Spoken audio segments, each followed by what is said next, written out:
বন্ধুরা, আজ আমি বানাবো আমাদের অ্যানিভার্সারি উপলক্ষে নিজের তৈরি কেক। তার জন্য দেখো সমস্ত কিছু নিয়ে নিয়েছি। আর এই সাইডে 3টে ডিম নিয়ে নিয়েছি, চিনি নিয়েছি, ভ্যানিলা এসেন্স নিয়েছি, আর এদিকে সাদা তেল নিয়ে নিয়েছি, আর অল্প একটু দুধ।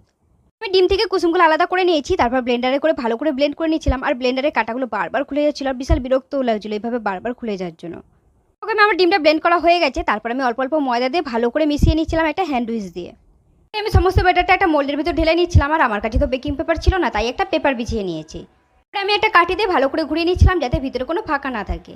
পরে মোলটা কয়েকবার ভালো করে ট্যাপ করে নিচ্ছিলাম। ঠিক আমি একটা কড়াই ওভেনে গরম করতে বসিয়ে দিয়েছিলাম, আর ভিতরে একটা স্ট্যান্ড দিয়ে দিয়েছি। এরপর কেক মোলটা দিয়ে দিচ্ছি, দিয়ে থালা দিয়ে ভালো করে ঢেকে দিয়েছি, আর উপরে একটা নোড়া দিয়ে দিয়েছি। পরে আমি কিছুটা চকলেট গলিয়ে নিয়েছিলাম, আর এরকম পেপারের উপর দিয়ে দিয়েছি। এটা দিয়ে কেক ডেকোরেশন করব। এটা একটু শুকিয়ে যেতেই আমি কাঁটা দিয়ে গোল গোল করে কেটে নিচ্ছিলাম। আমার কেকটারও টাইম হয়ে গেছে। আমি ঢাকনা খুলে দেখছিলাম যে কেকটা কেমন হয়েছে। আর এই যে দেখো কত সুন্দর কেক হয়েছে। এরপর আমি কেকটা ক্রিম লাগিয়ে ফ্রিজে রেখে দেবো, কালকে ডেকোরেশন করবো। দেখা হচ্ছে নেক্সট পার্টে।